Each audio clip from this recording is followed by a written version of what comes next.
வணக்கம். இது RSTMT கம்பிகள் வழங்கும் கேள்வி நேரம். இந்த நிகழ்ச்சியின் மூலமாக மீண்டும் உங்களை சந்திப்பதில் மிக்க மகிழ்ச்சி. நான் செந்தில். ஒட்டுமொத்தமாக இன்றைக்கு அஇஅதிமுகவினருக்கு இன்றுதான் தீபாவளி, புத்தாண்டு, ரம்ஜான், கிறிஸ்துமஸ் எப்படி வேண்டுமானாலும் வைத்துக் கொள்ளலாம்.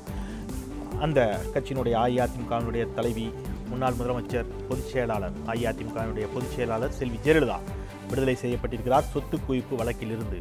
விரைவில் அவர் முதலமைச்சராக பதவியேற்கக்கூடிய நிலையில் அது தொடர்பான ஒரு விவாதத்தை இன்று நாம் நிகழ்த்த இருக்கின்றோம்.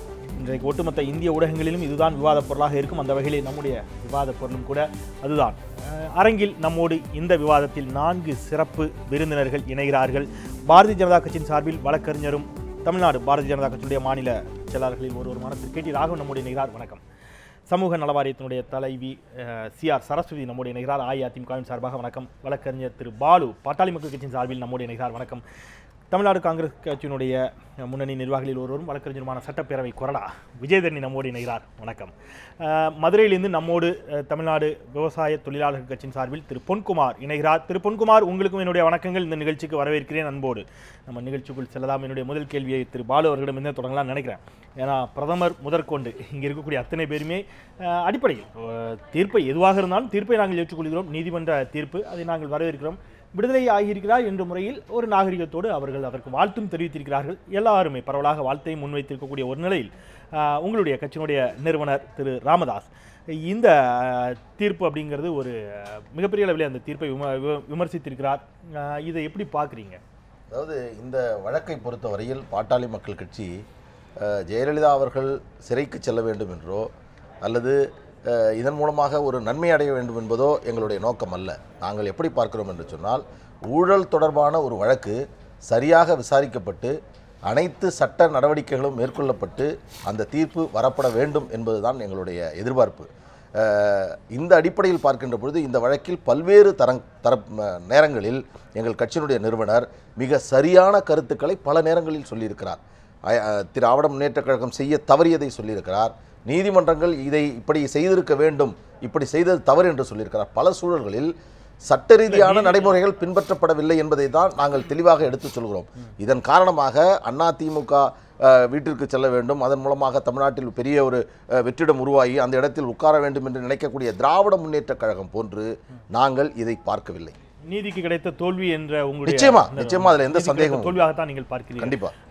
ஒரு வழக்கறிஞராக அடிப்படையில் மிகச் சுருக்கமாக உங்களுடைய பார்வை இந்த தீர்ப்பை குறித்து. அதாவது முதலாவது கீழமை நீதிமன்றத்தில் ஜட்ஜ் குன்ஹா அவர்கள் ஒரு 1000 பேஜ் கொண்ட ஒரு ஜட்ஜ்மெண்ட்டை ஜெயலலிதா அவர்கள் குற்றவாளி என்று தீர்மானித்து கொடுத்த பொழுது எவ்வாறு அதை நாம் தீர்ப்பாக ஏற்றுக்கொண்டு குற்றவாளி என்ற முறையில் அதை அணுகினோம் நம்ம. அதே மாதிரி இப்போ ஒரு மேலமை நீதிமன்றம் அதில் மேல்முறையீட்டில் ஒரு தீர்ப்பை வழங்கி குற்றவாளி இல்லை அப்படின்னு ஒரு தீர்ப்பு வழங்குறாங்க. அதோடைய காரண காரியங்கள் இன்னும் முழுசா வெளியில வரல. இன்னும் நமக்கு டீட்டெயில்ஸ் தெரியாது. என்ன அடிப்படையில் குன்ஹா ஜட்ஜ்மெண்ட்டை முழுசா நிராகரிச்சிருக்காரு, என்ன காரணங்கள் அது சொல்லப்பட்டிருக்கு, சட்ட நுணுக்கங்களா, இன்னும் ஃபுல் டீடைல்ஸ், அதாவது என்டையர் ஜட்ஜ்மெண்ட்டும் பொறுத்த வரைக்கும் அதை பத்தின பார்வை என்னங்கிறத பார்த்துட்டு நாம ஒருவேளை அந்த ஜட்ஜ்மெண்ட் மேல இன்னும் மேல்முறையீடுக்கான வாய்ப்புகள் இருந்தா அது பார்க்கணும். இல்லைன்னா அந்த தீர்ப்பாக நாம் பார்க்க வேண்டும், ஏற்றுக்கொள்ள வேண்டும் என்றுதான் நான் அடுத்த சுற்றுகளில் போலாம். தீர்ப்பினுடைய முழு விவரங்கள் வந்துவிட்டன. அதை மையமாக வைத்து கூட ஒரு அரசியலுக்கு அப்பாற்பட்டு ஒரு சட்டத்திற்கு உட்பட்ட ஒரு விவாதமாக கூட நம்ம நடத்தலாம் நினைக்கிறேன். அடிப்படையில் திரு ராகவன், உங்களுடைய பார்வை? நானும் கூட அப்படிதான் நினைக்கிறேன். என்று சொன்னால் இன்றைக்கு நீதிமன்றம் ஒரு தீர்ப்பை வழங்கியிருக்கிறது. அந்த நீதிமன்றத்தினுடைய தீர்ப்புகள் வெளிவந்தாலும் கூட அது பல பக்கங்களை உடையதாக இருக்கிறது. அதை இப்போ அனலைஸ் பண்ணணும், படிக்கணும். படித்தப்புறம் தான் தெரியும் எந்த அடிப்படையிலே அது போன்ற ஒரு தீர்ப்பை வழங்கியிருக்கிறார் என்று. ஆயினும் கூட பாரதிய ஜனதா கட்சியை பொறுத்தவரை கடந்த முறை லோயர் கோர்ட்டில் என்ன, அது நீதிமன்றத்துடைய தீர்ப்பு. இன்றைக்கு அதே போல் ஒரு நீதிமன்றம் இந்த தீர்ப்பை வழங்கி இருக்கிறது. அதில் கமெண்ட் செய்வதற்கு நீதிமன்றத்தினுடைய அந்த தீர்ப்பை கமெண்ட் செய்வதற்கு இப்போ எனக்கு நம்ம அந்த ஃபுல் டீட்டெயில் தெரியல முதல்ல. இருந்தாலும் கூட இன்றைக்கு விடுவிக்கப்பட்டிருக்கிறார். அவருக்கு பாரதிய ஜனதா கட்சி வாழ்த்துக்களை தெரிவித்துக் கொள்கிறார். நம்ம அடுத்த நான் திரு பொன்குமாரிடமும் போயிட்டு வந்துடுறேன். ஏன்னா எல்லாரும் உங்களுக்கு தான் கேள்வி வைப்பார்கள் ஒருவேளை வைத்தால். திரு பொன்குமார், அடிப்படையில் நிச்சயமாக நீங்கள் இந்த தீர்ப்பை விமர்சிப்பீர்கள், எதிர்ப்பீர்கள் என்றே நினைக்கிறேன். உங்களுடைய அடிப்படையிலான பார்வை? அதாவதுங்க, முதல்ல கீழ்மை நீதிமன்றத்தில் இந்த தீர்ப்பு வழங்கிய பொழுது ஒரு தொலைக்காட்சி விவாதத்தில் நான் சொல்கிறபோது சொன்னேன், இது அதிமுக கட்சியினுடைய பொதுச் செயலாளர் மீது வழங்கப்பட்ட தீர்ப்பாக நான் கருதவில்லை. இந்தியாவில் புறையோடி கிடக்கிற ஊழலை அகற்றுவதற்காக வழங்கப்பட்டிருக்கிற தீர்ப்பு நாளைக்கு நான் உள்பட அரசியல்வாதிகளுக்கு இது ஒரு பாடமாக அமைந்திட வேண்டும். அதுதான் சமுதாயத்திற்கு நல்லது, நாட்டிற்கு நல்லது, ஜனநாயகத்திற்கு நல்லது என்றுதான் அந்த தீர்ப்பு வந்த போது நான் சொன்னேன்.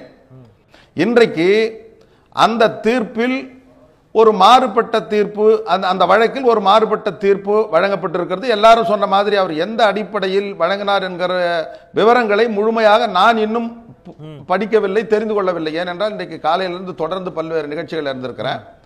எது எப்படி இருந்தாலும் இன்றைக்கு இந்தியா முழுவதும் ஊழல் புறையோடு இருக்கிறது. தமிழ்நாட்டில் உச்சகட்டத்தில் இருக்கிற பொழுது இந்த தீர்ப்பு என்பது எதிர்காலத்திற்கு ஒரு சரியான வழிகாட்டுதலாக அமையுமா என்கிற ஐயம் நன்றி தமிழ்நாடு முழுவதும் இருக்கிற மக்கள் மத்தியில் ஏற்பட்டு இருக்கிறது. அந்த ஐயம் எனக்கும் இருக்கிறது. நல்லது, நம்ம அடுத்த சுற்றில் விவாதத்திற்குள் செல்லலாம். மிகுந்த மகிழ்ச்சியோடு தான் காலை முதலே எங்களோடு இணைந்திருந்தீர்கள் பல்வேறு அமர்வுகளில்.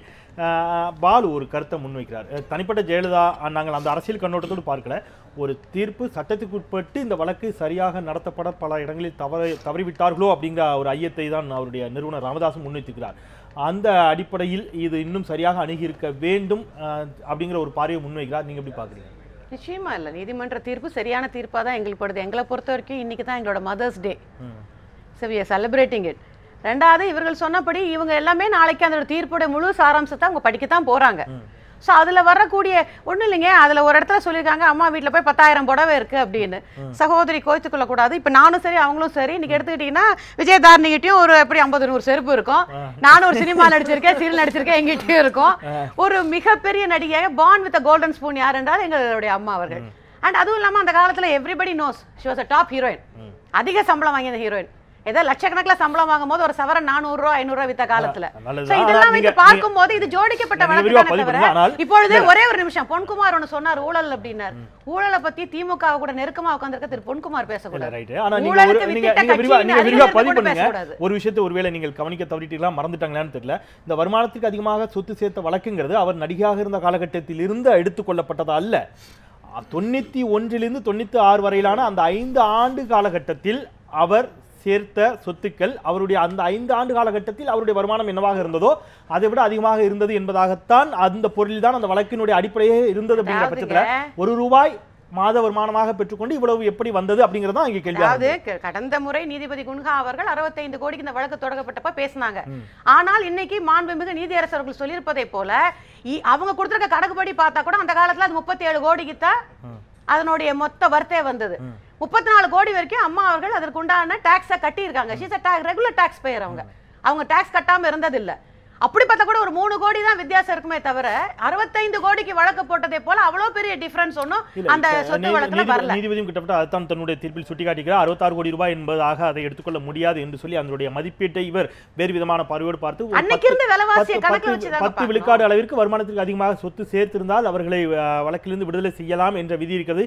8 விழுக்காடு அளவிற்கு தான் இவருடைய சொத்து மதிப்புகள் இருப்பதாக அவர் ஒரு தீர்ப்பை முன்வைத்து தான் அவங்க விடுதலை கொடுத்திருக்கிறார். நாம் டெல்லியிலிருந்து நம்மோடு மூத்த செய்தியாளர் பிடிஐ ஆசிரியர் நம்முடைய நிகழ்ச்சி அவருடைய கருத்துக்களை கேட்கலாம். சார் வணக்கம். இப்போ இந்த தீர்ப்பை நீங்கள் பல வழக்குகளையும் பல தீர்ப்புகளையும் பார்த்தோம் அப்படிங்கிற முறையில் இந்த தீர்ப்பை ஒரு சின்ன லீடோட அது தொடர்பான கொஸ்டினோட போகலாம் அப்படின்னு நினைக்கிறேன். உங்களிடம் திரு கருணாநிதி இந்த தீர்ப்பு குறித்து அவர் பேசுகின்ற பொழுது இந்த வழக்கில் மேல்முறையீட்டு விசாரணை நடைபெற்றுக் கொண்டிருந்த பொழுது நீதிபதி குமாரசாமி சில கேள்விகளை எழுப்பியிருந்தார் அஇஅதிமுக தரப்பினரிடம்.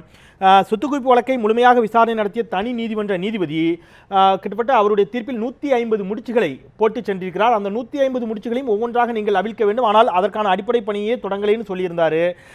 இன்னும் பல விஷயங்களை அதில் கோட் பண்ணுறாரு. உங்கள் தரப்பு வாதங்களை அவர்கள் 62 விழுக்காட்டிற்கு அதிகமாக கிட்டத்தட்ட 90 விழுக்காடு அளவிற்கு அவர்கள் நீங்கள் குற்றவாளி, ஜெயலலிதா குற்றவாளி என்பது போல் நிரூபித்திருக்கிறார்கள்.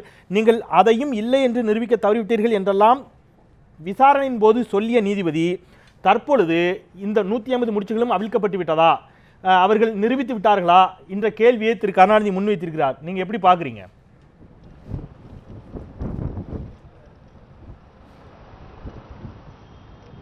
இதை எப்படி பார்ப்பது என்றால், ஒரு நீதி அரசர் அவர்கள்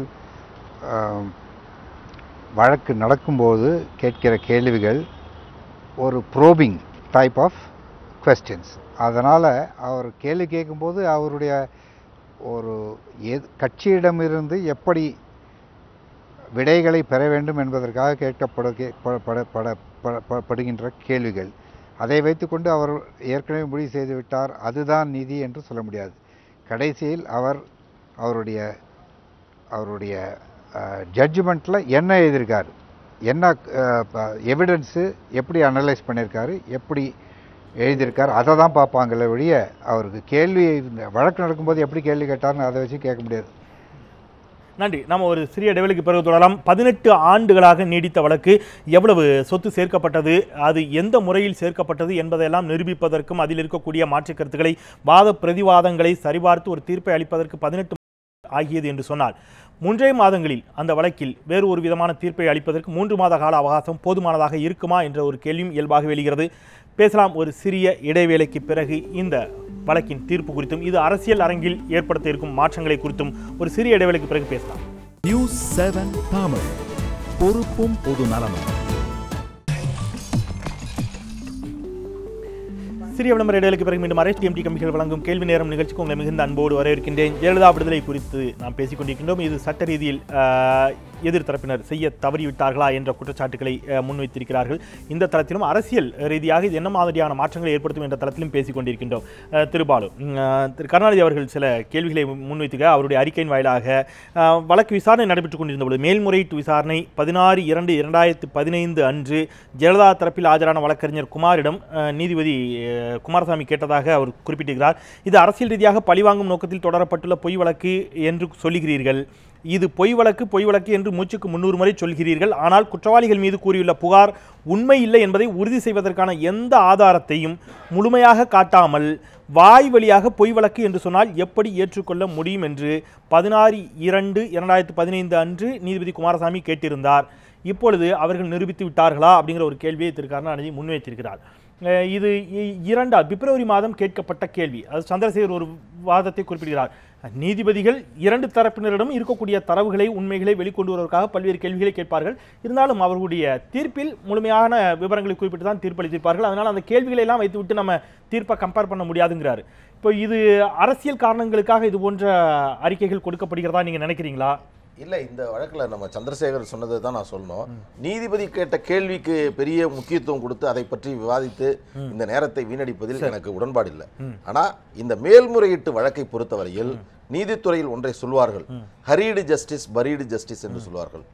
விரைவாக கொடுக்கப்படும் நீதி புதைக்கப்படும் நீதி என்று சொல்லக்கூடிய கோட்பாடு, தாமதமாகும் நீதி அநீதின்னு சொல்லப்படுகிறது. 2 கோட்பாடும் இந்த வழக்கில் நடந்திருக்கிறது. இன்னைக்கு நீதி வழங்கினால் மட்டும் பத்தாது, நீதி வழங்கியதாக அறியப்பட வேண்டும் என்று சொல்லக்கூடிய அந்த கோட்பாட்டை நாம் மறந்துவிட்டோம். இந்த வழக்கை பொறுத்தவரையில் இந்த மேல்முறையீட்டு மனுவை ஜெயலலிதாவின் தரப்பில் பெங்களூரில் தாக்கல் செய்யப்பட்ட போதே அங்கே பிரச்சனை உதயமானது. ஏனென்று சொன்னால் பவானி சிங் சொல்லுகிறார், இவருக்கு ஜாமீன் கொடுப்பதில் எங்களுக்கு ஆட்சேபனை இல்லை என்று சொல்லுகின்ற பொழுது கேட்பதற்கு ஆளில்லாமல் நின்ற அந்த வழக்கு சுப்பிரமணிய சாமி தீர்ப்பு வந்ததற்கு பிறகு முழுமையாக இந்த வழக்கில் இருந்து வெளியேறிவிட்டார். இந்த வழக்கில் ஜெயலலிதாவிற்கு தண்டனை கொடுக்கப்பட்ட பிறகு திராவிட முன்னேற்ற கழகம் மக்களுடைய எதிர்ப்புக்கு ஆளாகி விடுவோம் என்ற அடிப்படையில் அந்த வழக்கை அந்த இடத்தில் நடத்துவதிலிருந்து அவர்கள் விலகிக் கொண்டார்கள். பவானி சிங்கினுடைய நியமனத்தை கேள்வி எழுப்ப வேண்டிய சூழலில் திராவிட முன்னேற்ற கழகம் அதை செய்ய தவறிவிட்டது. ஏனென்று சொன்னால் தாமதமாக செய்து நிச்சயமா பாட்டாளி மக்கள் கட்சியுடைய நிறுவனர் மருத்துவர் ஐயா அவர்கள் சொன்னதற்கு பிறகுதான் அவர்கள் இந்த முடிவையை எடுத்தார்கள். ஒருவேளை இந்த வழக்கை பொறுத்தவரையில் என்னவென்றால், உச்சநீதிமன்றத்திற்கு ஜெயலலிதா முறையீடு செய்கிறார். உச்சநீதிமன்றம் ஜாமீன் வழங்குகின்ற பொழுது இந்த வழக்கை 3 மாதத்தில் நீ முடித்தாக வேண்டும் என்று சொன்ன ஒரு விஷயம் மிக மிக தவறானது. அதை செய்திருக்க கூடாது. அதற்கு பிறகு பவானி சிங்கினுடைய நியமனம் தவறு என்று சொன்ன உச்சநீதிமன்றம் அது நடந்ததாக இருக்கட்டும், எழுத்துப்பூர்வமான வாக்கு உங்களுடைய வாதத்தை பதிவு செய்யுங்கள் என்று சொன்னது 2வது தவறு. 3வது, ஒரு உயர்நீதிமன்றத்திற்கு 12ஆம் தேதிக்குள் தீர்ப்பு வழங்கி என்று சொன்னது அடுத்த தவறு. 80 பக்கங்களுக்குள்ளாக உன்னுடைய பதில் மனு இருக்க வேண்டும் என்று சொன்னது அடுத்த தவறு. இதையெல்லாம் எதை காட்டுகிறது என்று சொன்னால், இந்த வழக்கில் ஜெயலலிதா அவர்கள் ஜாமீன் வாங்கி கொண்டு மிக சொகுசாக இருந்து விடுவார் என்று உச்சநீதிமன்றம் நினைத்ததை போன்று இதற்கு அவர் தப்பிவிடக் கூடாது என்பதற்காக செய்த ஒரு முயற்சியை போன்று வெளியிலே காட்டப்பட்டது. நான் முயற்சி என்றால் இது நீங்கள் யாரை குற்றச்சாட்டுகிறீர்கள் அப்படிங்கிற கேள்வி நேரடியாக எழும். இதற்கான முயற்சி என்று சொன்னால் இந்த முயற்சியை யார் செய்கிறார்கள்? இல்ல, அதாவது நான் வந்து நேரடியாக நீதித்துறை குற்றம் சாட்டுகிறீர்களா? என்னுடைய வாதம் என்பது எந்த ஒரு தனிநபர் தொடர்பானது அல்ல, ஒரு தீர்ப்பு தொடர்பானது. இல்ல, அதுதான் கேக்குறேன். அந்த தீர்ப்பிலே பவானி சிங்கினுடைய நியமனம் தவறு என்று சொல்லிவிட்டால் எதிர்த்தரப்பினுடைய வழக்கறிஞரே இல்லாமல் நடத்தப்பட்ட ஒரு வழக்கை நீங்கள் எதிர்மனுவை நீங்கள் தாக்கல் செய்து விடுங்கள் எழுத்துப்பூர்வமாக என்று சொல்வது ஒரு அடிப்படை சட்டத்திற்கு விரோதமானது. இன்றைக்கு அரசு தரப்பு வழக்கறிஞராக இறுதி கட்டத்தில் ஆஜரான ஆச்சாரியாவும் இன்றைக்கு ஊடகங்களுக்கு பேசுகின்ற பொழுது அதைத்தான் குறிப்பிட்டிருக்கிறார். எனக்கு போதிய அவகாசம் வழங்கப்படவில்லை. தட் மீன்ஸ் எனக்கு என்று கர்நாடக அரசுக்கு போதிய அவகாசம் வழங்கப்படவில்லை, ஒரு நாள் தான் கொடுத்திருந்தார்கள், எழுத்து மூலமாக தாக்கல் செய்ய வேண்டும் என்று சொன்னார்கள், வாய்மொழியாக எங்களுடைய வாதங்களை கேட்பதற்கு தயாராக இல்லை, இதெல்லாம் ஒரு பின்னடைவை ஏற்படுத்தியது அப்படிங்கிற ஒரு கருத்தை முன்வைக்கிறார்.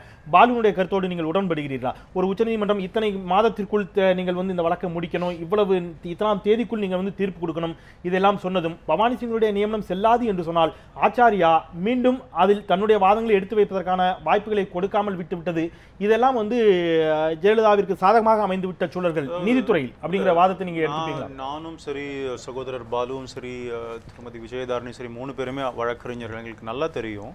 இந்த வழக்கில் பல வழக்குகளில் உயர்நீதிமன்றத்தில் கீழ்மை நீதிமன்றத்தில் டிலே ஆகுதுன்னு சொன்னால் மேலே போய் சீக்கிரமாக முடிச்சுட்டு வரதுக்கு ஒரு மனு போட்டு அங்கே ஆர்டர் வாங்கின்னு வருவோம். அதனால் நீதிமன்றத்தில் வந்து உயர்நீதிமன்றம் உச்சநீதிமன்றம் வந்து இத்தனை காலகட்டத்துக்குள்ளே நீங்கள் முடிக்கணும், 2 வாரத்தில் முடிக்கணும், 3 மாதத்தில் முடிக்கணும்னு சொல்வதெல்லாம் இயற்கையான ஒரு விஷயம். பல வழக்கில் அது மாதிரி வழக்கறிஞராக நாங்களும் அதெல்லாம் செஞ்சுருக்கிறோம். இருங்க, இல்லை அது மாதிரி சொல்லியிருக்கிறேன். இது வந்து அது வந்து அப்நார்மலான ஒரு விஷயம் கிடையாது. ஆனால் எனக்கு தெரிஞ்சு நான் இந்த அடிப்படையில் இந்த தீர்ப்பினுடைய மிக முக்கிய சாராம்சமா இன்னைக்கு பாமக நிறுவனர் ராமதாசும் அதை தான் சொல்லிட்டு முடிச்சிடுறேன். ஏன்னா நீங்கள் இந்த இப்போ லீகல் இதில் பேசும்பொழுது அப்போ உச்சநீதிமன்றம் சொல்லுது குறிப்பிட்ட 80 பேஜில் நீங்கள் வந்து போடுங்க, உங்களுடைய பதிலை போடுங்கன்னு சொல்லும்பொழுது ஆச்சாரியா போட்டதே 19 பேஜோ 20 பேஜில் 18 பக்கத்திலே முடிச்சிட்டாரு அவரு. அது போதுன்னு அவர் நினைச்சிட்டாரு. உச்சநீதிமன்றம் 80 பக்கம் போடுன்னு சொல்லிச்சு, வேணும்னா அந்த 80 பக்கம் போட்டிருக்கலாமே, அவர் ஏன் 19 பக்கத்திலே முடிச்சாரு? இது போற இந்த அதுக்கான காரணம் எனக்கு ஒரு நாள் தான் அவகாசம் கொடுக்கப்பட்டது கிடையாதுங்க.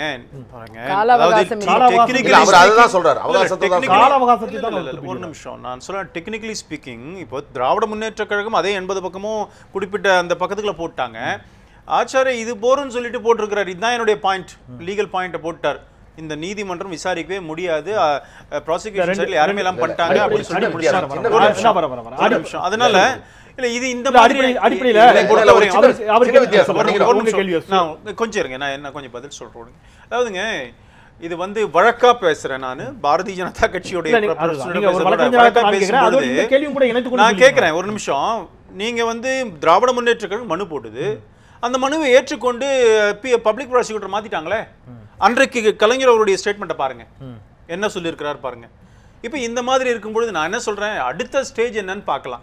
இன்றைக்கு தீர்ப்பு நாம ரொம்ப அதிகமா போய் நீதிமன்றத்தின் நீதிபதியோ சாட்டுவது சரியா இல்லை. என்னுடைய கேள்வி என்பது அவர் சொன்ன விஷயத்துக்குள்ள நான் நினைக்கிறேன், எதிர்த்தரப்பு என்று வைக்கக்கூடிய அது கர்நாடக அரசு தரப்பாக இருக்கலாம் அல்லது திராவிட முன்னேற்ற கழக தரப்பாக இருக்கலாம், அன்பழகன் தரப்பினராக இருக்கலாம், அவர்கள் தங்களுடைய வாதங்களை சரியாக எடுத்து வைக்க தவறிவிட்டார். ஏன்னா நீதிபதி தன்னுடைய தீர்ப்பில் சொல்லுகின்ற பொழுது இவர் குற்றவாளி என்று நிரூபிப்பதற்கான போதிய ஆதாரங்களோடு உங்களுடைய வாதம் இல்லை அப்படிங்கிற ஒரு விஷயத்தை கோட் பண்றாரு. இதை இன்றைக்கு சுட்டி காட்டியிருக்கிறார் ராமதாஸ். அவர் ஒரு விஷயத்தை சொல்றாரு, இதைத்தான் நாங்கள் சொன்னோம், பவானி சிங் அதிமுகவிற்கு ஜெயலலிதாவிற்கு ஆதரவாக போயிருக்கிறார் என்ற குற்றச்சாட்டு இதன் மூலம் ஊர்ஜிதமாயிருக்கிறது. உச்சநீதிமன்றம் ஏற்றுக்கொண்டு உச்சநீதிமன்றம் மாத்திருச்சுங்க, பப்ளிக் ப்ராசிக்யூட்டர் மாத்தி போட்டாங்க. இன்னொன்னு கலைஞர் சொல்லியிருக்கிறான்னு சொன்னீங்க, மரியாதைக்குரிய அந்த ஆசிரியர் சொன்னதும் சரி, திரு பாலு கூட அதை கரெக்ட்னு சொன்ன உண்மைதான். நீதிபதி நீதிமன்றத்தில் அந்த விவாதங்கள் வந்து ஆர்கியூ பண்ணும் பொழுது ப்ராசிக்யூஷன் சைட்ல கேள்வி கேட்பாங்க, நீ என்ன கன்வின்ஸ் பண்ணுவாங்க. அதே மாதிரி நாம இன்னொருத்தர் டிஃபென்ஸ் சைட்ல ஆர்கியூ பண்ணும்போது இதே மாதிரி அவங்களே எதிர்த்து கேள்வி கேட்பாங்க. அதை வைத்துக்கொண்டு நீங்க தீர்ப்பு இப்படித்தான் இருக்கணும், தீர்ப்பு அன்னைக்கு பேசுனீங்களே இப்படி இருக்கணும்னு சொல்ல முடியும்.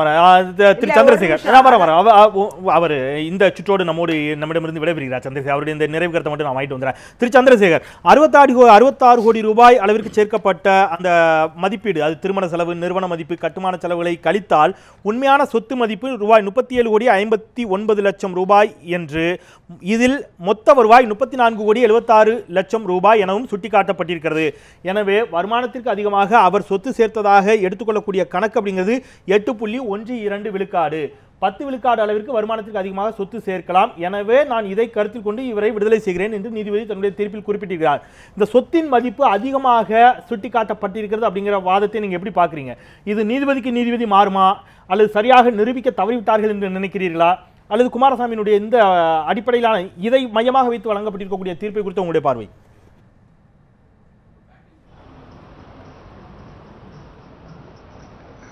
இந்த தீர்ப்பு ஒரு ஒரு ஐயத்தை ஏற்படுத்தக்கூடிய ஒரு தீர்ப்பாக தான் தெரிகிறது.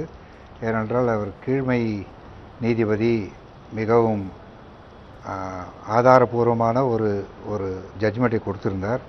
அதை இவர் இன்று நீதியரசர் கொடுத்த ஜட்ஜ்மெண்ட்டில் அதை கன்வின்சிங்காக இருக்கான்றது சந்தேகம்தான். ஏன்னா இன்னும் டீட்டெயில்ஸ் நம்ம படித்தா தெரியும். பட் இருந்தாலும் ரொம்ப 10% இருக்கலாம். ஆந்திர பிரதேஷ் கவர்மெண்ட்டு 20% வரைக்கும் கூட அக்செப்ட் பண்ணுறதா ஒரு சர்க்குலர் போட்டாங்கன்னு சொல்கிறாரு. இந்த ஒரு அண்டு இந்த மற்ற பேனலிஸ்ட் சிலர் சொல்லுகிற போல் இந்த சுப்ரீம் கோர்ட் எடுத்த நடவடிக்கைகளே ஒரு சில கேள்விக்குறியை எழுப்புகிறது.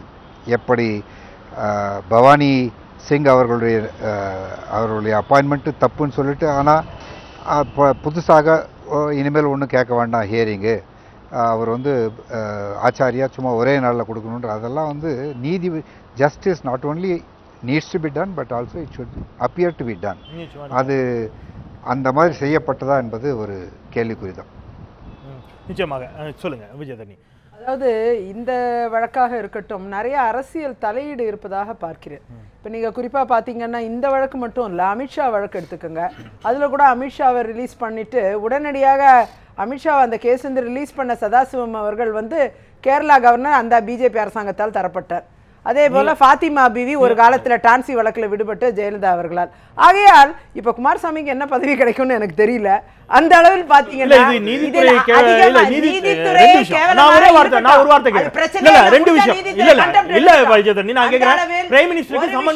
திருப்பி எடுத்துக் கொள்ளப்பட்டது. என்னுடைய கேள்வி, மன்மோகன் சிங்கிற்கு சம்மன் கொடுக்கப்பட்டது, அது திரும்ப பெறப்பட்டது. இது யாருடைய அவர் கோர்ட்டுக்கு வர வேண்டாம் சொன்னாங்க. கோர்ட்டுக்கு வர வேண்டாம்ங்க. ஸ்டே கொடுத்திருக்காங்க. அந்த எவ்வளவு இன்ஃப்ளூயன்ஸ் பண்ணிருக்கீங்க? இல்ல அது சொல்லலாமாங்க? கோர்ட்டுக்கு வர வேண்டாம்ங்க. ஸ்டே கொடுத்த நீதிபதிக்கு என்ன பதவி கொடுப்பார்கள்னு கேட்டா இல்ல இன்னைக்கு 138 கேஸ் இருங்க சார். நீங்க பேசும்போது பேசாம இருந்தேன்ல. பேசாம கேளுங்க. நீங்க குற்றம் சாட்ட முடியும்னா நானும் பேச முடியும். நீங்க தவறா பேசுறீங்க. நீங்க பேசும்போது என்ன உங்களுக்கு சாதகமாவே பேசிட்டு இருப்பாங்களா? பேசாம கேளுங்க. அதாவது 138 கேஸ் செக் பவுன்ஸ் கேஸ்ல எல்லாம் எவ்வளவு பேருக்கு எவ்வளவு கிரிமினல் கேசஸ்ல பாத்தீங்கன்னா எவ்வளவு பேருக்கு not appear order high court கொடுக்குது, சுப்ரீம் கோர்ட் கொடுக்குது. அத மாதிரி முன்னாள் பிரதமருக்கு ஒரு நாட் அப்பியர் ஆர்டர் கொடுத்தது ஒரு பெரிய இதா? அது கிடையாது. அதுல அரசியல் தலையீடா? அமித்ஷாவை ரிலீஸ் பண்ணத விட அரசியல் தலையீடா? நான் சொல்றேன் 2000க்கும் மேற்பட்ட இஸ்லாமியர்கள் கொல்லப்பட்டார்கள். அதுல இருந்து அமித்ஷா வேறு வாதம் தூக்கிட்டு போய் கேரளா கவர்னர் ஆக்குறாங்க. இது என்ன நியாயம் கேக்குறேன்? அந்த அளவுக்கு நேரம் இருக்குது. பொறுமையா இருங்க. அரசியல் தலையீடு இருக்குது. அதை தான் பார்க்க வேண்டும். இப்ப இந்த ஜட்ஜ்மென்ட் படி இந்த வழக்கு நான் முடிச்சறேன். இந்த क्वेश्चन முடிச்சறேன். இந்த வழக்கு கர்நாடகத்தில் நடைபெறுகிறது. கர்நாடகத்தில் இப்பொழுது யாருடைய ஆட்சி இருக்கிறது? காங்கிரஸ் கட்சியுடைய ஆட்சி இருக்காங்க. காங்கிரஸ் கட்சியினுடைய தலையீடு, காங்கிரஸ் கட்சி தலையிட்டு காங்கிரஸ் கட்சி தன்னுடைய ரிலீஸ் பண்ணிட்டோமா?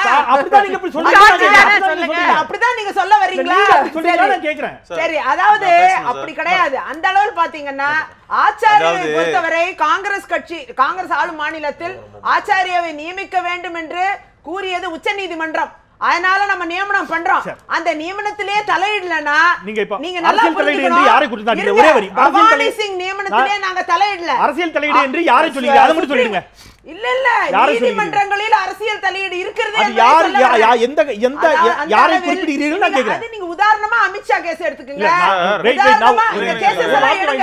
நான் ஒரே ஒரு வார்த்தை ஒரு வார்த்தை நான் தெளிவா கேட்கிறேன். அரசியல் குறுக்கீடு என்று தமிழக விவசாயிகள் தொழிலாளர் கட்சியை சொல்றீங்களா? நான் யாரை சொல்றீங்க? அல்லது பாமகவை சொல்றீங்களா? அல்லது எந்த கட்சி சொல்றீங்க? அதிமுகவே இருக்கலாம்ல, அரசியல் தலையீடு இருக்கலாம்ல. நான் இப்ப அமித்ஷா யாரு? நாங்க என்ன கர்நாடகால நாங்க ரூலிங் பார்ட்டி. இல்ல நான் சொல்லி முடிச்சிடுறேங்க. அதுக்கு அப்புறம் ஒரக்க பேசினாலே பொறுத்தவரை இருங்க, இந்த வழக்கை பொறுத்தவரை அவருக்கு நேரம் கொடுத்துருவோம். ஜட்ஜ்மென்ட் இருங்க, அவங்க எல்லாம் பேசிட்டாங்க நிறைய. அதாவது இருங்க சார், கேளுங்க செந்தில். அதாவது சொத்து குவிப்பு வழக்கு இது. இப்ப சொத்தே குவியலன்னு முடிவு பண்ணிட்டாங்க. ஊழல் வழக்கு இது, ஊழலே நடக்கலன்னு சொல்லிடுறாங்க. இப்ப ஒண்ணுமே நடக்கல, இனிமே உள்ள சொத்துக்கு மூடிடலாம்ல. இது ஒரு நல்ல பிரசிடென்ட்டா வந்திருக்கு இல்லையா? அதான் 2G கேஸையும் மூடிடுங்களா? அதுலயும் கனிமொழி தயாளா ரிலீஸ் பண்ணிருங்க.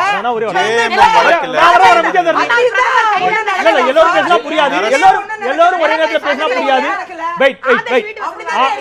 இல்ல இல்ல, நீங்க போபர்ஸ்ல இருந்து தொடங்கி எல்லாத்தையும் பேச ஆரம்பிச்சிடுவாங்க. நம்ம அடுத்து அரசியல் தலையீடு இருக்குன்னு சொல்லுங்க. நாங்க எங்களுக்குனா மட்டும் அரசியல் நான் அதான் சொன்னேன். நீங்களும் வழக்கறிஞர், இல்ல நான் நீங்களும் ஒரு வழக்கறிஞர், ராகவனும் ஒரு வழக்கறிஞர், பாலும் வழக்கறிஞர். அரசியலை தாண்டி நீங்கள் வழக்கறிஞர்கள் என்ற முறையில் சட்ட ரீதியிலான வாதத்தை நாங்கள் சகோதரி வீட்டுக்கு போயிட்டு வராங்க. சகோதரி தவறா பேசாதீங்க. யார் பேசுறது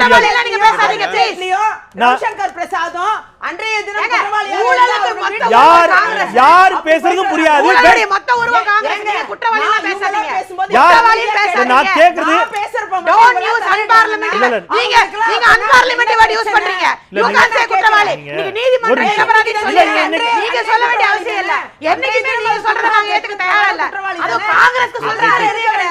நான் முடிச்சிடறேன் ப்ளீஸ்.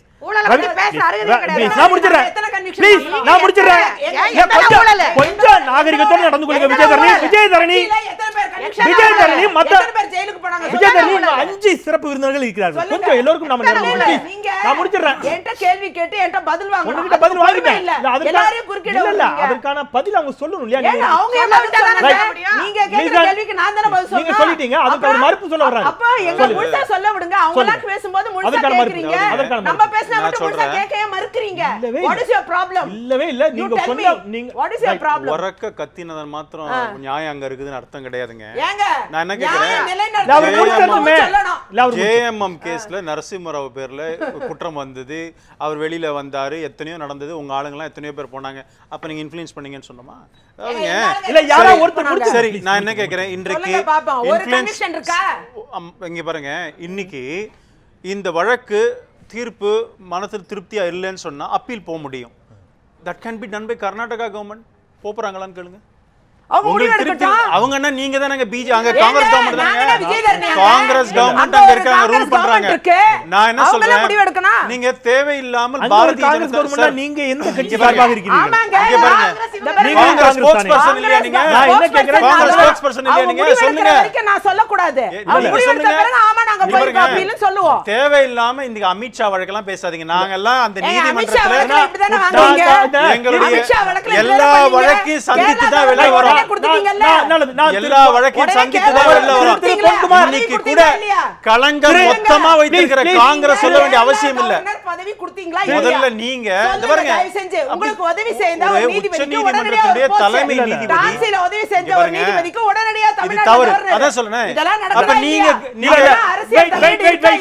நீங்க கவர்னரே நியமிக்கலையா? Judges governor நியமிக்கலீங்க. ரெண்டு விஷயம். சீஃப் எலெக்ஷன் கமிஷனரை கொண்டு வந்து உங்க மினிஸ்டரா போட்டீங்களா? அப்ப உங்களுக்கு எலெக்ஷன் ரெண்டே விஷயம். ப்ளீஸ் பாருங்க, நான் முடிச்சேன். ஒரு நிமிஷம் நான் சொல்றேன். சீஃப் எலெக்ஷன் கமிஷனர் ஒருத்தர அவர் ரிட்டையர் ஆன உடனே மந்திரி ஆக்கினீங்க. அப்ப உங்களுக்கு எலெக்ஷன்ல அவர் உங்களுக்கு ஹெல்ப் பண்ணாரா? 2000 பேர் கோதரால நான் கேக்குறேன், கில்லு வழக்கு இல்ல இல்ல, நம்ம ஒரு ஐபிஎஸ் அதிகாரியா கொண்டு வந்து சிபிசிஐடி இல்ல ப்ளீஸ் கொஞ்சம் விஜயதரணி பிஜேபி எந்த லெவல்ல இருக்கு பாருங்க. கொஞ்சம் கோஆபரேட், ரவிசங்கர் பிரசாத் கொஞ்சம் கோஆபரேட் பார்த்தாங்கன்னா உடனடியா அடுத்து இதெல்லாம் நடக்குது, உடனடியா ஏதோ ஒரு ஜட்ஜுக்கு போலாம்.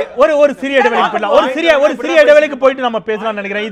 இதே அளவில் இந்த வாதத்தை இதே அளவில் இந்த வாதத்தை நான் தொடர விரும்பல. இந்த ஒரு சட்டத்திற்குட்பட்டு இந்த தீர்ப்பின் அடிப்படையில் சொத்து மதிப்பு அதிகமாக காட்டப்பட்டிருக்கிறது என்ற ஒரு வாதத்தை முன்வைத்து அந்த தளத்தில் நின்று நீதிபதி குமாரசாமி செல்வி ஜெயலலிதா அவர்களை விடுதலை செய்திருக்கிறார். சொத்து மதிப்பை அதிகமாக காட்டப்பட்டதா?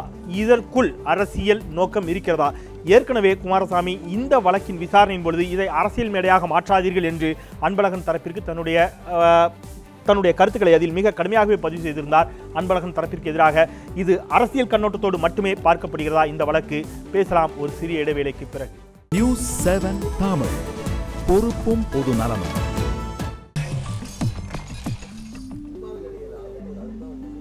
சிறிய விளம்பர இடைவேளைக்கு பிறகு மீண்டும் RSTMT கம்பிகள் வழங்கும் கேள்வி நேரம் நிகழ்ச்சிக்கு உங்களை மிகுந்த அன்போடு வரவேற்கின்றேன். இடைவேளையிலும் கூட இங்கே ஒரு விவாதம் போய்கொண்டே இருக்கிறது. நல்லது, நம்ம பேசலாம். திரு பொன்குமார், 66 கோடி ரூபாய் என்று சுட்டிக்காட்டப்பட்டிருக்கக்கூடிய அந்த சொத்து மதிப்பு அவ்வளவு இல்லை, 34,76,00,000 ரூபாய் தான் என்று இன்றைக்கு நீதிபதி தன்னுடைய தீர்ப்பில் குறிப்பிட்டிருக்கிறார். 37,59,00,000 ரூபாய் என்றும் வருமானம் அந்த காலகட்டத்தில் அவருக்கு 34,76,00,000 ரூபாய் அளவிற்கு வருமானத்திற்கான ஆதாரங்களை அவர்கள் சமர்ப்பித்திருக்கிறார்கள். எனவே இந்த அடிப்படையில் அவருடைய வருமானத்திற்கு அதிகமாக சொத்து சேர்த்தது என்பது 8.12 விழுக்காடு தான். இந்த அடிப்படையில் நான் விடுதலை செய்கிறேன்னு சொல்லியிருக்கிறாரு. திமுக தரப்போ அல்லது கர்நாடக அரசு தரப்போ வருமானத்திற்கு அவருடைய வருமானத்தை அதிகமாக காட்டிவிட்டார் அப்படிங்கிறத அதை சரியாக நிரூபிக்க தவறிவிட்டார்களா? எனக்கு அதில் என்னன்னு எனக்கு புரியல எனக்கு. ஆனால் அது என்ன 8% சொத்து சேர்த்தாக்கா தப்பு இல்லை, 10% சொத்து சேர்த்தா தப்புன்னு எனக்கு புரியல. ஊழலில் ஒரு அளவுகோல் எப்படி வச்சாங்கன்னு எனக்கு புரியல. சட்டத்தில் ஊழலுக்கான அளவுகோல் சாமானியனுக்கு ஒரு சட்டம், இன்றைக்கு முடிஞ்சவனுக்கு ஒரு சட்டம் இருக்கு. ஒன்று. இரண்டாவது, இந்த 35 அந்த சொத்துக்களை 35 கோடி ரூபாய் வாங்கி கொடுப்பாரான்னு தெரியல நீதிபதி. மொத்த சொத்துக்களை 35 கோடிக்கு வாங்கி கொடுக்குறாங்க. நீங்க இந்த வழக்கு அவர் வருமானத்துக்கு அதிகமாக சொத்து சேர்த்ததாக சொல்லப்பட்ட காலகட்டத்தில் அவருடைய வருமானம், அவர் வைத்திருந்ததாக நீங்கள் சொல்லிய சொத்துக்களினுடைய மதிப்பு, இவற்றை கணக்கில் எடுத்துக்கொண்டுதான் தீர்ப்பு அளிக்கப்படுகிறது. இன்றைக்கு அதனுடைய வேல்யூ வேறையா இருக்கலாம். கீழ்மை நீதிமன்றத்தில் நீதிபதி குன்கா அவர்கள் ஒவ்வொரு சொத்தையும் பட்டியலிட்டு அது எத்தனை ஏக்கர், எவ்வளவு பங்களா, எவ்வளவு மதிப்பீடு என்பதெல்லாம் தெளிவாக போட்டுத்தான் இதனுடைய மதிப்பு இவ்வளவு, இந்த அடிப்படையில் தான் அளவுக்கு அதிகமாக சொத்து சேர்க்கப்பட்டிருக்கிறது. நீதிபதி என்ன சொல்கிறார்னா, அதை சரியாக நிரூபிக்க தவறிவிட்டீர்கள். மேல்முறையீட்டில் அதை கர்நாடக அரசு தரப்பு சரியாக நிரூபிக்க தவறிவிட்டதுன்னு சுட்டிக்காட்டுறார். சரி, மேல்முறையீட்டில் விவாதிப்பதற்கான வாய்ப்புகள் யாருக்கு வழங்கப்பட்டது? நான் கேட்கிறேன், எவ்வளவு இன்றைக்கு தமிழ்நாட்டில் இந்தியாவில் லட்சக்கணக்கான வழக்குகள் அப்பாவி மக்கள் சிறைச்சாலையில் கிடக்கிறாங்க. எல்லாருக்குமே 3 மாதத்துக்கு 18 நாள்ல ஜாமீன், 3 மாதத்துல வழக்கு தீர்ப்பு இப்படி கிடைக்குமா? அதாவது எல்லாமே இவ்வளவு காலத்துல முடிக்கணும், நீங்க விவாதிக்க கூடாது, இத்தனை பேஜில் கொடுக்கணும் என்று எல்லாமே ஒரு வரைமுறைக்கு கொண்டு வந்துட்டு அதுக்கப்புறம் எப்படி நீங்க போய் நிரூபிக்கல, வாதம் பண்ணல, திமுக எப்படி பண்ணோம்? சார், இது ஒன்னு தெரிஞ்சுக்கணும். ரொம்ப அடிப்படையில் ஒரே ஒரு கேள்வி இல்ல, நான் காலையில இருந்து எதிரானதோ இல்ல காலையில இருந்தே வைக்கப்பட்ட ஒரே கேள்விதான். இது என்னன்னா, எதிரானது என்கிற போது தமிழ்நாட்டில் இருக்கிற ஒவ்வொரு கட்சிக்கும் இதுல அக்கறை இருக்கணும்.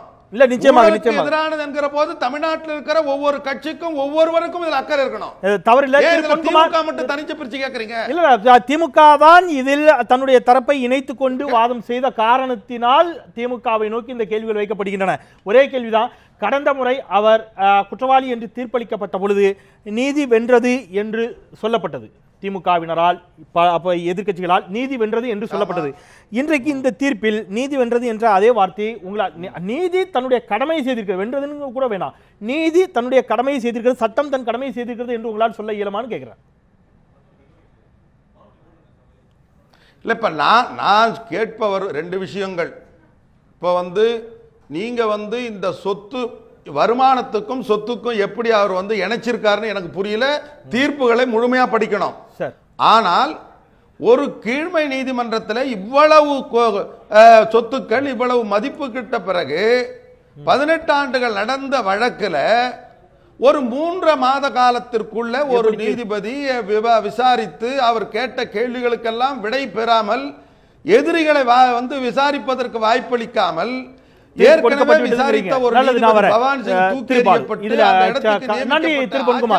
பெங்களூரு உயர்நீதிமன்ற நீதிபதி வகேலா மாற்றப்பட்டது கூட சர்ச்சைக்குள்ளாக்கப்பட்டது. இந்த தீர்ப்பு வர இருக்கக்கூடிய சில நாட்களுக்கு முன்பாக ஏன் மாற்றப்பட்டார் அப்படிங்கிறதும், அதை அருண்ஜேட்லி ஜெயலலிதாவை சந்தித்ததோடும் முடிச்சு போட்டு ஊடகங்களில் செய்தி வெளியானது. அவர் அரசியலுடைய தலையீடு இதில் இருக்கக்கூடும் அப்படிங்கிற ஒரு வாதத்தை விஜயதரணி ஆழமாக வைக்கிறார். நான் முடிச்சுட்டு வந்துடுறேன். ஏன்னா மறுப்பு நீங்க தான் சொல்லுங்க, அதுக்காக அவர்கிட்ட கேட்கிறேன். அரசியல் தலையீடு இதில் இருக்கக்கூடும் அப்படிங்கிற ஒரு வாதத்தை வைக்கிறார். நீதிமன்றங்களில் அரசியல் தலையீடு, இந்த வழக்கு விடுங்க, பொதுவாகவே நீதிமன்றங்களில் அரசியல் தலையீடு இருப்பதற்கான வாய்ப்புகள் இருக்கிறது நீங்க நம்புறீங்களா? அதாவது இந்த வழக்கை பொறுத்தவரையில் பாஜக ஒதுங்கி நின்று இந்த வழக்கை வேடிக்கை பார்க்கக்கூடிய நபராக அது இல்லை என்பதை நான் பதிவு செய்தாக வேண்டும். அதற்காக ஒரு நீதிபதியிடம் சென்று நீ இப்படி செய் என்று பாஜக செய்தது என்று நான் குற்றம் சாட்டவில்லை. ஆனால் அதே வேளையில் திரு அருண்ஜேட்லி அவர்கள் வந்து சந்தித்ததும் அதற்கு பிறகு ஊழல் தொடர்புடைய யாரையும் நாங்கள் ஏற்றுக்கொள்ள மாட்டோம் என்று சொன்ன மோடி, எந்த நிழலும் எங்கள் மீது பட முடியாது என்று சொன்ன மோடி, ஒரு ஊழல் தொடர்புடைய வழக்கில் இருக்கக்கூடியவர்களுடைய ராஜ்யசபா உறுப்பினருடைய ஆதரவு எனக்கு வேண்டும் என்று அவர்களிடம் நான் சென்று கேட்டேன் என்று பாஜக சொல்கிறது என்று சொன்னால், தேர்தலுக்கு முன்பு இருந்த பாஜக, தேர்தலுக்கு பிறகு பிரதமரானதற்கு பிறகு வந்த பாஜக என்பது வேறாக இருக்கிறது. இன்னும் சொல்ல போனால் அவர்களுக்கு மிகப்பெரிய ஒரு தர்ம சங்கடம் என்னவென்று சொன்னால், ஊழல் குற்றச்சாட்டு இருப்பவர்களோடு தொடர்பு வைத்துக் கொள்ள மாட்டேன் ஆமா அப்படிங்கிற அடிப்படையில் அப்படி பார்த்தால் அன்புமணியின் மீதும் கூட குற்றச்சாட்டுகள் பதிவு செய்யப்பட்டிருக்கிறாங்க. நான் அதுதான் சொல்றேன். அந்த அடிப்படையில் தான் அன்புமணி அவர்களுக்கு அமைச்சரவை கொடுக்கின்ற பொழுது இதைதான் காரணம் என்று எல்லோரும் சொன்னார்கள். ஆனால் நேரடியாக அவர்களும் சொல்லவில்லை.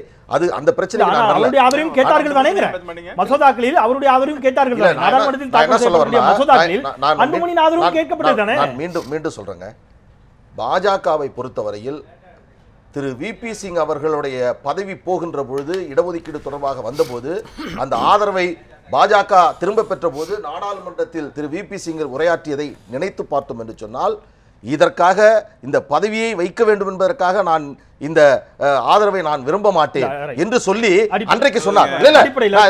சுப்பிரமணிய சுவாமி இன்றைக்கு பாஜகவுடைய மூத்த தலைவர்கள் ஒருவர். சுப்பிரமணிய சுவாமியுடைய எல்லா கருத்துக்களையும் பாஜகவோடு இணைத்து நாம் இதே மெடில் பல விவாதங்கள் நானே நிகழ்த்தியிருக்கிறேன். பாஜகவினுடைய கருத்தாகத்தான் அதை பார்க்கணும். அவர்கள் சொந்த கருத்து என்று சொன்னாலும் கூட அதை பாஜகவினுடைய கருத்தாகத்தான் பார்க்கிறோம். ஆனால் அந்த சுப்பிரமணிய சுவாமி தான் இந்த வழக்கினுடைய சூத்திரதாரி. அவர் சொல்லுகிறார், இந்த தீர்ப்பு எனக்கு அதிர்ச்சி அளிக்கிறது. கர்நாடக தரப்பில் மேல்முறையீடு செய்யவில்லை என்று சொன்னால் சட்டத்திற்கு உட்பட்டு நான் நிச்சயமாக மேல்முறையீடு செய்வது பரிசீலிப்பேன் சொல்றான்னு சொன்னால் பாஜகவை சந்தேகனோடு பார்ப்பது எப்படி இயலும்? எப்படி நான் கேட்டா ரெண்டே விஷயம் தான். நான் அதிகமா இதை வந்து நான் பேச விரும்பல. ஏன்னு கேட்டா இது சட்ட ரீதியாக பேசுகின்ற பொழுது அரசியல் ரீதியாக தொடர்புடையது என்பதை நான் சொல்றேன். எதிர்காலத்தில் அதிமுகவும் பாஜகவும் ஒன்றாக இணையக்கூடிய வாய்ப்பு ஏற்பட்டால் அல்லது ஆதரவு கரம் நீட்டப்பட்டால் எல்லா மக்களுக்கும் இருக்கக்கூடிய சந்தேகம் இயற்கையான ஒன்றாக அமைந்துவிடும். எனவே அவர்கள் தவிர்த்திருக்க வேண்டும். இன்னொன்னு சொன்னீங்க, அந்த 10% பிரச்சனை, அதுக்கு ஒரு சரியான ஒரு தீர்வு நம்ம சொல்லி ஆகணும். அந்த உச்சநீதிமன்ற தீர்ப்பிலே இது போன்று வந்து வருவாய்த்துறை தொடர்புடைய வழக்கிலே 10% அந்த இடைப்பட்ட காலங்கள் அந்த தொகை இருந்தால் அதை ஏற்றுக்கொள்ளலாம் என்று சொல்லக்கூடிய அந்த கோட்பாடு என்பது இதில் பயன்படுத்தி இருக்க கூடாது. காரணம் என்னவென்று சொன்னால் 10% என்றால் எத்தனை ரூபாய் என்பதை முடிவு செய்தாக வேண்டும். 66 கோடி ரூபாய் என்று சொல்லுகின்ற பொழுது 10% என்பதை குமாரசாமி அவர்கள் மிக எளிதாக அதை ஒதுக்கி இருக்கலாம். ஆனால் அவர் அதை செய்ய தவறிவிட்டார். சொல்லணும்னு நினைக்கிறேன். விபி சிங்குடைய ஆட்சியில் நாங்கள் வித்ட்ரா பண்ணது நாட் பிகாஸ் ஆஃப் இடஒதுக்கீடு. தவறாக சொல்கிறீங்க, பதிவு பண்ணுறீங்க. அயோத்தியா விஷயத்தில் அத்வானி அவருடைய ரத யாத்திரை தடுக்கப்பட்டால் நாங்கள் வாபஸ் வாங்குவோம்னா அதனால வாங்கினோம். நீங்க கரெக்ட் பண்ணிக்கலாம். அதாவது இன்னொரு விஷயம் நீங்க இதுதான் முறையான விஷயம் இல்ல. இது மட்டும் சொல்லிடுறேன். வந்து கரெக்ட் பண்ண எனக்கு சொல்லாதீங்க. ரெண்டு விஷயம் நான் தயவு செய்து சொல்றேன். நீங்க திருபாலு கொஞ்சம் திருபாலு என்ன சொல்றீங்க? கொஞ்சம் திருபாலு இல்ல ஒரு வார்த்தை சொல்றேன். அவருக்கு நேரம் இல்ல, ஒரு 10 நிமிடம் தான் இருக்குது. நம்ம இந்த வழக்குக்கு உட்பட்டு பேசலாம். ஒரு நிமிஷம். ஆனாலும் அவர் சொன்னதனால நான் ரெஃபர் பண்ணணும். ரவிசங்கர் பிரசாத் சென்னையில லா மினிஸ்டரா வந்து செல்வி ஜெயலலிதா அவர்களை சந்தித்தார்கள். மறுநாள் தான் அங்க வந்து தீர்ப்பு. ஆனா அது என்னாச்சு? லா மினிஸ்டர் வந்தார், அருண்ஜேட்லி வந்தார், சந்தித்தார், இல்லைன்னு சொல்லவில்லை. ஒரு நிமிஷம். அதற்கு காரணம் அதிமுக தலைமையை சந்திக்க வேண்டும் என்பதற்காக சந்திச்சோம். அது வந்து ஜெயலலிதா அதிமுக தலைமையாக இருந்தது, நாங்க சந்திச்சு வேற என்ன பண்ண முடியும்? அரசியல் தளத்தில் ஒரு 10 நிமிடம் இருக்குது. அரசியல் தளத்தில் இந்த விவாதத்தை நடத்தலாம் நினைக்கிறேன். நிறைவு கருத்தாக அரசியல் தளத்தில் நீங்க ஒரு வெற்றிடம் உருவாகி இருக்கிறது. அது பாஜகவிற்கு ஆதரவாக இருக்கும். திமுகவின் மீதும் ஊழல் குற்றச்சாட்டுகள் இருக்கின்றன. அதிமுகவின் மீதும் இன்றைக்கு தீர்ப்பு வருகின்ற வரை அவர்களுக்கு சிக்கலாக இருக்கும். இந்த சூழலில் ஊழல் பெரிய குற்றச்சாட்டுகள் இல்லாத பாஜக தமிழகத்தில் ஆட்சி அமைப்பதற்கான வாய்ப்புகள் இருக்கிறது என்ற கருத்துக்களை பதிவு செய்து வந்தீர்கள்.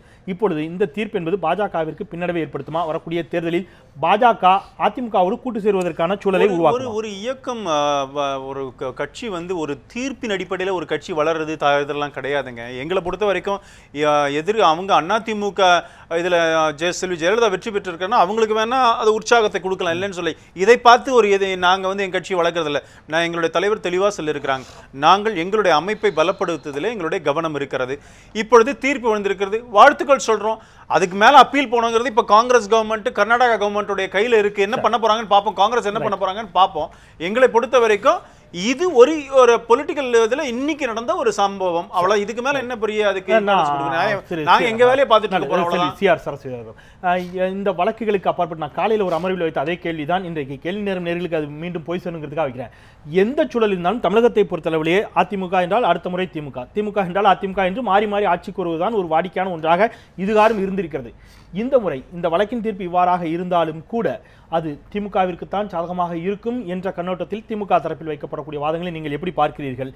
இது வழக்கு தீர்ப்பு ஜெயலலிதாவுக்கு பாதகமாக வந்திருந்தால் கூட அனுதாப ரீதியாக அதிமுக வெற்றி பெற்றிருக்கக்கூடும். ஆனால் சாதகமாக வந்ததால் நிச்சயமாக அது அவருக்கு பெரிய அளவில் கை கொடுக்காது என்ற ஒரு விதமான கருத்து முன்வைக்கப்படுகிறது.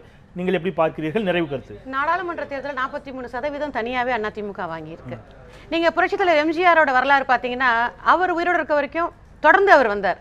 The history is repeating now. நிச்சயமாக வரப்போற தேர்தலில் மீண்டும் அனைத்து இந்திய அண்ணா திராவிட முன்னேற்ற கழகம் அம்மா தலைமையில் ஆட்சி அமைக்கும் உறுதியான நம்பிக்கை எங்களுக்கு கொண்டு. மக்கள் தீர்ப்பு தான் மகேசன் தீர்ப்பு. அந்த மக்கள் அம்மாவுக்காக தீர்ப்பு வழங்குவார்கள். பாமகவும் கூட உங்களுடைய தலைவர் அன்புமணி ராமதாஸ் அவர்களுடைய தலைமையில் அவரை முதலமைச்சர் வேட்பாளராக முன்னிறுத்தி நீங்களும் கூட மிக வேகமாக தமிழக சட்டப்பேரவைக்கான தேர்தலை சந்திப்பதற்கான ஆயத்த பணிகளில் ஈடுபட்டுக் கொண்டிருக்கிறீர்கள். இந்த தீர்ப்பு பாமகவிற்கு பின்னடைவை ஏற்படுத்துமா? இல்லை, இந்த தீர்ப்பின் மூலமாக பின்னடைவு அல்ல.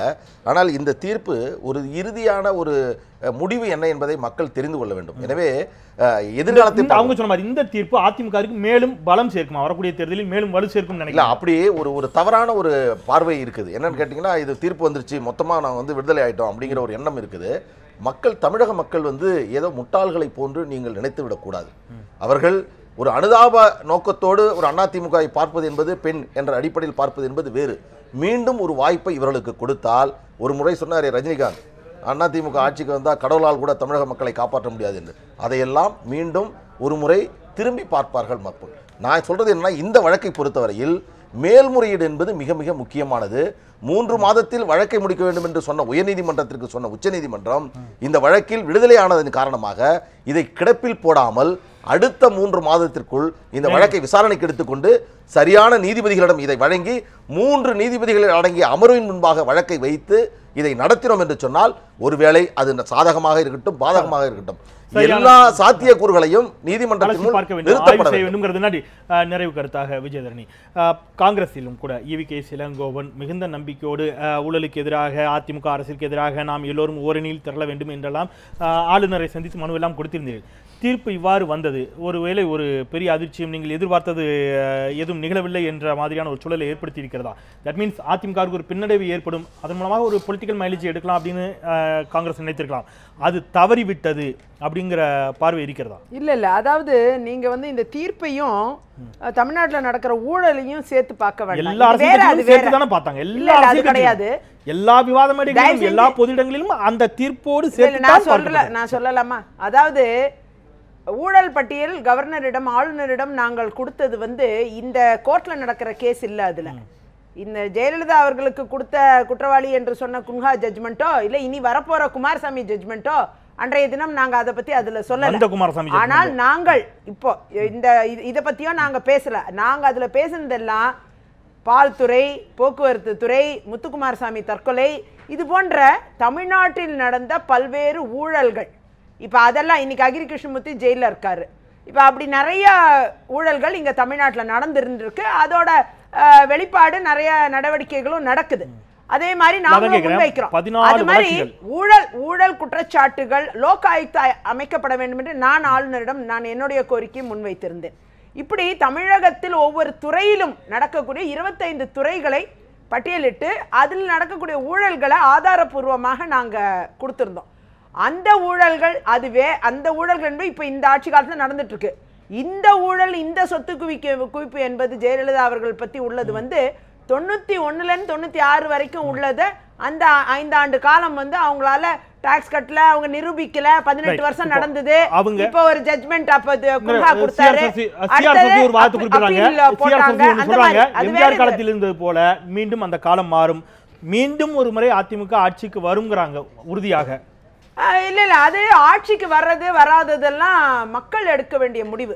நீங்க மக்களுக்கு என்ன புரிதல் இருக்குன்னு நம்ம தெரியணும். இப்ப ஸ்ரீரங்கத்துல பாத்தீங்கன்னா குன்ஹா ஜட்ஜ்மெண்ட் வந்த பிறகுதான் ஸ்ரீரங்கத்துல ஓட்ட போடுறாங்க. காசு கொடுத்து ஓட்டு வாங்கினாங்கன்னு பரவலா பேசிக்கிட்டாங்க. அது ஒரு பக்கம் இருக்க. இப்ப மக்கள் புரிதல் என்ன? தமிழ்நாட்டுல தொடர்ந்து 50 ஆண்டு காலம் காங்கிரஸ் ஆட்சி, காமராஜர் ஆட்சிக்கு பிறகு இங்க கல்வி அறிவெல்லாம் எந்த அளவுக்கு வளரல, அது மாதிரி இல்ல சொல்லி முடிச்சிடுறேன்.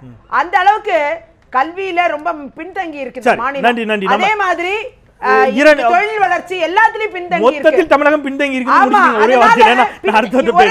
நிறைவு கருத்து பின்தங்கி இருக்கக்கூடிய இந்த மாநிலத்துல மக்களுடைய ஊழலை பற்றின புரிதல் டெல்லி மாதிரிலாம் இல்ல. இங்க அரசியல்வாதிகளுடைய ஊழலை பற்றி புரிஞ்சாங்க, ஆட்சி மாற்றத்தை கொண்டு வந்தாங்க. அது பிஜேபி ஆட்சி மாற்றம் கொண்டு வந்தாங்க.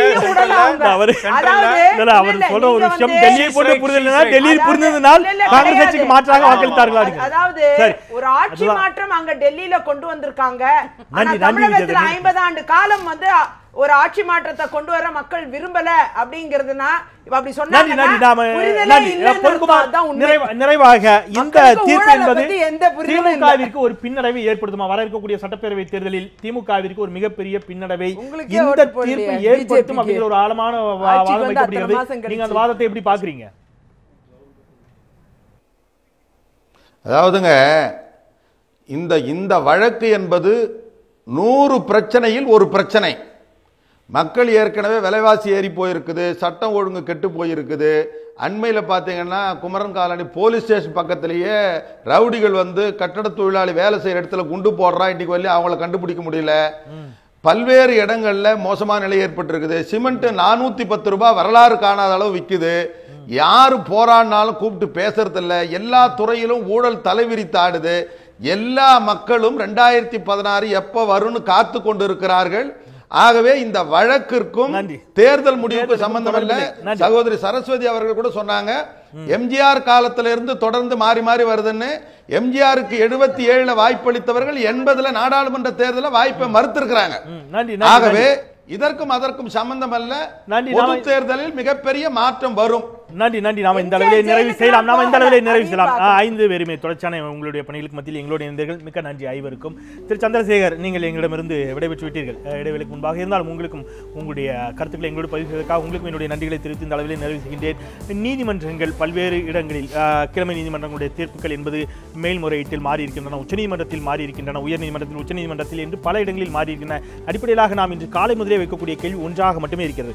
இது ஜெயலலிதா வழக்கை தாண்டி பொதுவாக கிழமை நீதிமன்றங்களில் தண்டனை விதிக்கப்பட்டு ஒருவர் சிறையில் சில நாட்களோ, சில மாதங்களோ, சில ஆண்டுகளோ சிறை தண்டனையை அனுபவித்து அதனால் ஏற்படக்கூடிய மன உளைச்சல், பொருளாதார இழப்பு, உடல் ரீதியிலான நலக்குறைவு இவற்றை தாண்டி உச்சநீதிமன்றத்திலோ உயர்நீதிமன்றத்திலோ அவர் நிரபராதி என்று விடுதலை செய்யப்படுகின்ற பொழுது அவர் சந்தித்த இழப்புகளுக்கான இழப்பீட்டை யார் கொடுப்பது என்ற ஒரு கேள்வியை முன்வைத்துக் கொண்டிருக்கின்றோம். மறுபுறம் 3 மாத காலகட்டத்திற்குள் ஒரு விடுதலை என்பது எவ்வாறு சாத்தியம் என்ற கருத்தும் இங்கே முன்வைக்கப்பட்டிருக்கிறது. மேல்முறையீடு செய்யப்படுமா என்ற ஒரு உத்தரவாதம் இதுவரை எந்த இடத்திலிருந்து கர்நாடக தரப்பிலிருந்தும் கொடுக்கப்படவில்லை. மேல்முறையீடு செய்ய வேண்டும் என்பதை நாங்கள் பரிந்துரைப்போம் என்று அரசு தரப்பு வழக்கறிஞர் ஆச்சாரியா பதிவு செய்திருக்கிறார் ஊடகங்களிடம். மேல்முறையீடு செய்யப்படுமா, உச்சநீதிமன்றம் என்னவாக இந்த வழக்கில் தீர்ப்பு அளிக்கும், மேல்முறையீடு செய்யப்பட்டால் அதுவே இறுதி தீர்ப்பாக இருக்கும் என்ற அளவோடு நாம் இந்த வாதத்தை நிறைவு செய்யலாம். மறந்து கொண்டே இருப்பது மக்களின் இயல்பு, அதை மீண்டும் மீண்டும் மீண்டும் நினைவுபடுத்திக் கொண்டே இருப்பது எனது கடமை. அந்த வகையிலே மற்றும் சில மக்கள் சமூகம் சார்ந்த பிரச்சனைகளோடு கேள்வி நேரத்தில் உங்களை சந்திக்கின்றேன். நான் செந்தில். நன்றி.